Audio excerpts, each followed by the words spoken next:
It is Self-Help Sunday. And for the record, Slinkies are crazy underrated. So damn fun. If you guys are gonna get a Slinky, the metal ones are better. What's up, everybody? Today I'm gonna do some Self-Help Sunday on you guys.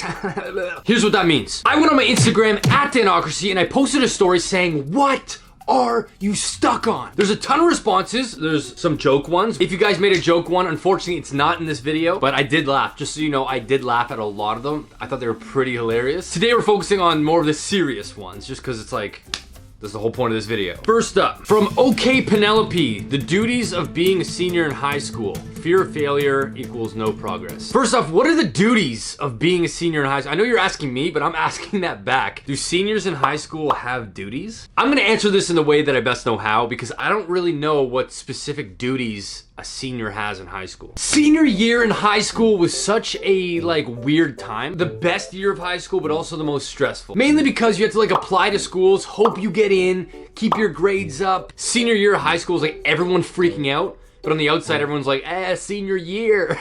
But everyone's like, that is the first time in your life where you're sort of expected to figure out what you want to do for the rest of your life, which, trust me, I know this and I agree it's probably too young. However, don't put that pressure on yourself because you can change careers as many times as you want. Just know you have to put in some time to get successful in each career. When I was in my senior year, I applied to schools. The whole time I dragged my heels. I'm like, I don't know, I'm gonna go. I want high school to last forever. But the thing about time is time continues on. It's not gonna stop for you. It doesn't matter how much fear you put into it or how much stress. So for me to say to you, Penelope, don't drag your heels. Go in it head on, because that is the first of many changes you're about to have in your life. And it doesn't have to be scary, but a lot of people make it scary. One piece of advice I hate to receive, by the way, don't worry, it all works out in the end. What the is someone supposed to do with that? It always works out in the end. Well, that's great. What do I do now? So I'm not gonna give you that advice. I have no idea if I answered that question. Next question. Robbie Surugiu. Don't know if I said that right. Sorry, Robbie. Trying to get a hot-ass girlfriend. I could have put this in the joking category, but I didn't, because I think even though Robbie may be joking, there's an underlining message here that I think a lot of people want to know, and that's, how do you get an attractive girl to like you? How do you get an attractive boy to like you? Whatever, okay? This will apply to both. If that is your goal, you are already failing at it. If your goal is to solely get an attractive person on the outside, you will fail at that. That's not me saying you're ugly or anything. I'm just saying you're going after the wrong things and it'll affect you later on. I promise you that. Yeah, looks might get you far in a career. Who wants to be with a really attractive person, but a personality, you know? Some of the hottest girls out there have the worst personalities. I'm not saying all of them, and I'm not saying date someone that's not attractive to you, but I am saying don't just go based off of the exterior shell, because you can hold on to that, but time will always win. We all age. We all get a little uglier. Sorry, that is a bad piece of advice. We don't get ugly as we age. We age like fine wine. That's another one I hate, when people are like, I'm 30 years young. This is 30. I hate that. I age like fine wine. I've got a fear of aging, clearly. Plus, hot-ass girlfriend is different for everyone. A lot of people like different things. So to say a hot-ass girlfriend is difficult. It doesn't matter if there's the hottest girl in your eyes, it's not always gonna translate to everyone else. And the last piece of advice for this one is, don't search for it. I can't tell you how many parties I've been to where guys walk in there, it's like, yo, what up, bro? And act like the biggest chodes. I didn't censor that because I didn't feel like it needed to be censored, but if you guys want to know what a chode is, just Urban Dictionary it. But oftentimes when people are after a girl, they change their best qualities. They suppress them. I know so many funny dudes that when they get into a room of girls, they become so serious. You're so much more likable when you're you than when you're putting on this facade of trying to be like the alpha male in the room. Kira May 21, anxiety, but more specifically uncontrollable racing thoughts. There's a saying, the first cut is the deepest, or that's a song lyric. The first cut is the deepest, baby, I don't. It's true. My first experience with anxiety was the loudest. What I mean by that is I also lost control of my thoughts. It was just consistent chatter in my brain that I couldn't turn off. Anxiety is like a mental bully. The more power you give it, the longer it's gonna stick around. The reason anxiety was loudest for me at first was because I didn't have any tools in my metaphorical toolkit to deal with it. I didn't know even what the hell was gonna happen next. Another cliche quote, while I'm at it, is what doesn't kill you makes you stronger. And that is so true with anxiety. If you could power through the darkest hours and the hardest moments for you. It only makes you stronger next time they come around because you're gonna be familiar. Two other things with this one. One, realize that anxiety is your brain trying to protect yourself from very unrealistic things. So don't be too hard on yourself because it is an old alarm system that we have in our bodies to protect us from things, but really it's not doing anything. It's just making us worry. And two, try to disembody it. This is the biggest thing I've told people and what has helped me the most. For years, I thought anxiety and me were together, one, just mushed together. Only until recently when I realized anxiety could also be a different side of me. I call it Bob. Bob is there and Bob's like, yo, Dan, I'm freaking out right now because I don't know what's gonna happen next. And then there's the other side of you that's like, okay, Bob, it's cool. Don't even worry. I appreciate you warning me about this situation, but it's all good, man. I've done this before. I appreciate it. You change your relationship with anxiety. It's crazy, man.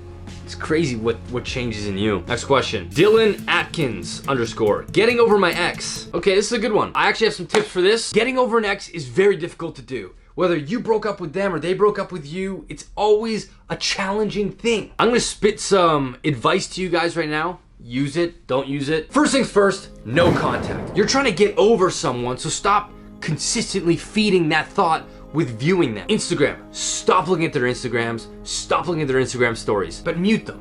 Mute their stories, mute their posts, so you don't even see them. Step number one, same on all social medias. I know it's hard to do, but trust me, do not look or follow their life in any way. No contact, no questions asked. It sounded better in my head. No contact, no ifs, ands, or buts. Ooh. Still kind of Time heals all. Once you start to forget how they used to laugh or that memory you guys used to have, it gets easier. Don't go places that you might run into them. Straight up. Yes, your circles might be similar, but try your best to not go to where they're going to be, at least for the first 3 months. First, you're still weak. You're like, oh, I don't know what's gonna happen. Like, what if I see them again? I promise you, it's like a cut, okay? You cut yourself with the breakup, okay? It's a metaphorical breakup cut. You go on their social media, it's like you taking your finger, just going, you do no contact, it starts to heal, but then you know that they're gonna be at this place, so you go anyway, boom, boom, boom, reopen the cut, and eventually it becomes a scar, meaning that you're really gonna have a tough time getting over them. Oh my God, where's this information coming from? Holy shit. This is great, man. I am like on one today. Avoid them for at least 2 months. I know you're like, I can't, they're my life, I need them. What you're telling yourself now is coming right now. It's the experiences of right now. Go no contact for 2 months, you'll feel better. Okay, next topic. Is it Brian T. O'Malley or Brian Tomalley? I work a dead-end job. Literally quit. 100% my advice to you is quit the job. Life is way too short to be working what you already classify as a dead-end job. Just so you know, a dead-end job means you don't see it going anywhere, it's not providing you with anything, and you can't grow in the company. So what's the point of being there? Other than, yeah, maybe it gives you money, but I promise you,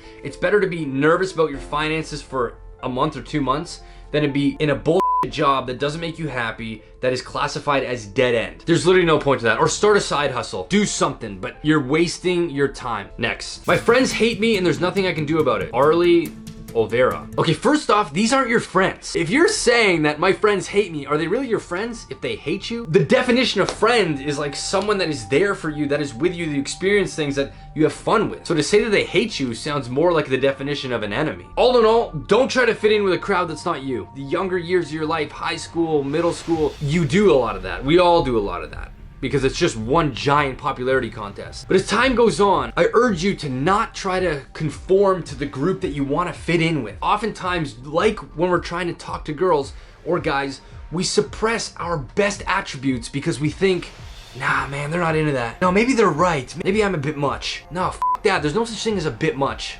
It's you. For so long, I thought I was a bit much, but then I said, fuck it, I'm gonna find people that can accept my bit much. You'll be so much happier. Next question. T Goldfarb _4. I'm really anxious to ask my crush, who said she likes me back on our first date. First off, why? What else do you need to feel confident in that situation? You have someone that said, I like you back. Also, you're saying who said she likes me back, meaning you must have told her that you liked her. If you can tell a girl you like her and she says she likes you back, but you can't go on a first date, you've already done the hard part. You've already expressed yourself. Why can't you just say, hey, would you like to go mini golfing? I love mini golfing. I think it's a great date thing. Unfortunately, not all girls agree. from past experience. One thing I do say to avoid is maybe don't go to the movies. Sitting there in the dark with silence where you're not allowed to really talk. Don't do a movie. All right, last question from GMavs89. Finding creative inspiration. Creator's block, if you will. Similar to finding a hot-ass girlfriend, it will find you. Creativity isn't something that you can force.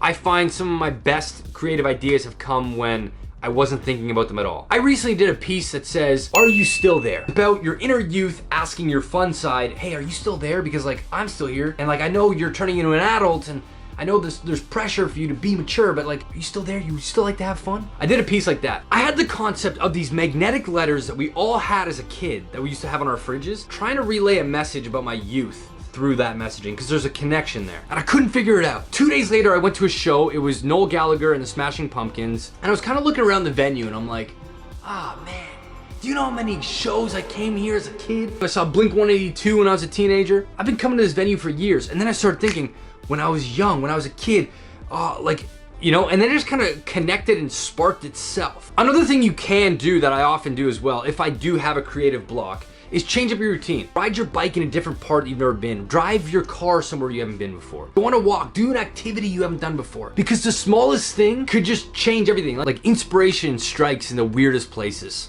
At least for me it does, and at the weirdest times. So have faith in yourself, and the more pressure that you're putting on this creative idea that you're trying to get is kind of like putting more concrete on this brick wall. That creativity's trying to get through, it can't. Just let it breathe. Okay, there you guys have it. Thank you so much for submitting the questions over on Instagram at Danocracy. I appreciate it. If you guys enjoyed this video, give it a thumbs up. Remember, I do videos every Wednesday and Sunday. But yeah, subscribe to my channel if you haven't. I'll see you guys in my next video. See you guys later.